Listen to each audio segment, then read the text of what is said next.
Morning student, आज हम बात करेंगे प्रायद्वीपीय नदियों के बारे में। यहाँ पर अमरकंटक है, यहाँ पर से 3 नदियाँ निकलती हैं, ठीक है। एक आपकी नर्मदा है, फिर उसी के नीचे ताप्ती है।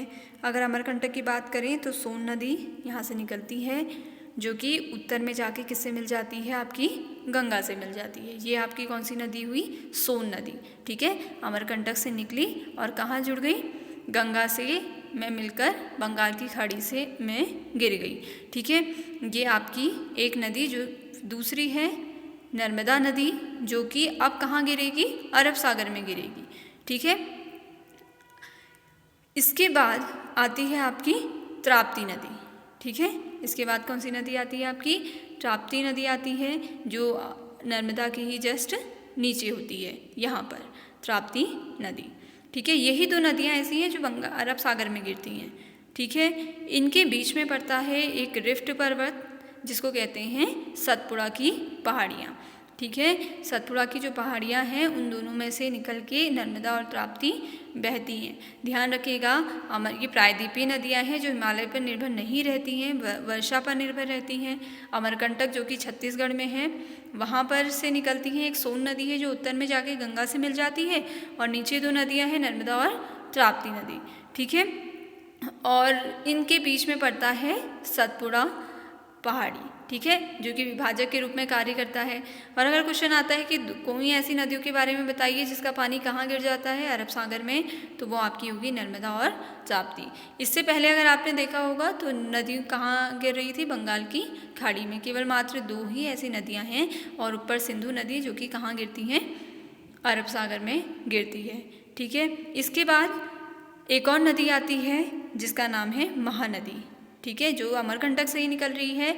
यहाँ पर भारत का सबसे बड़ा बांध है हीराकुंड बांध। कौन सा बांध है, हीराकुंड बांध। क्वेश्चन आता है अगर भारत का सबसे बड़ा बांध कौन सा है, तो वो हीराकुंड बांध है, जो कि उड़ीसा में है, और कौन सी नदी पर है, महानदी पर है, ठीक है। इतनी डिटेल ये क्या है, प्रायद्वीपीय नदियों को लेकर है।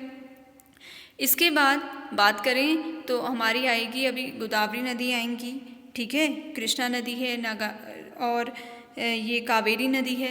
तो ये सारी नदियाँ क्या बनाएंगी, प्रायद्वीपीय पूरी नदियों का जो एक निर्वस सिस्टम है उसको बनाएंगी। यहाँ पर आ गई गोदावरी नदी, ठीक है, ताप्ती से थोड़ी नीचे। प्रायद्वीपीय नदी की एक बात बहुत ध्यान रखना कि ये प्रायद्वीपीय नदी की सबसे बड़ी नदी है। जैसे पहली गंगा है, दूसरे नंबर पे हम कहेंगे कि गोदावरी नदी जो है, इसकी लंबाई 1465 किलोमीटर है। तो पहली गंगा और दूसरी गोदावरी नदी। और ये अगर दक्षिण भारत की पूछा जाए या प्रायद्वीपीय नदी की पूछा जाए तो उनमें सबसे बड़ी है, पर भारत की दूसरी बड़ी नदी है। पहली कौन सी हो गई आपकी, गंगा नदी। अभी हमने हिमालय नदी पढ़ा था तो हमने ऊपर पढ़ा था, ठीक है। तो ये क्या हो गई, गोदावरी नदी हो गई। अब इसके यहाँ पर बात करें, कर्नाटक है, कर्नाटक से नदी बहेगी कृष्णा नदी, ठीक है। यहाँ पर कौन सी हो गई, कृष्णा नदी। इसकी लंबाई कितनी हो गई, 1400 किलोमीटर की, ठीक है।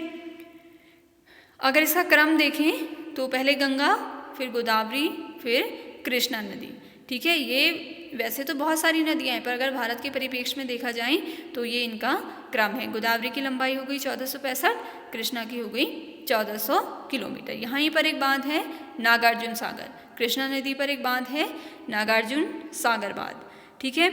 आगे बात समझ में, एक हीराकुंड बांध था महानदी में, और यहाँ पर कृष्णा नदी में कौन सा बांध है, नागार्जुन सागर बांध।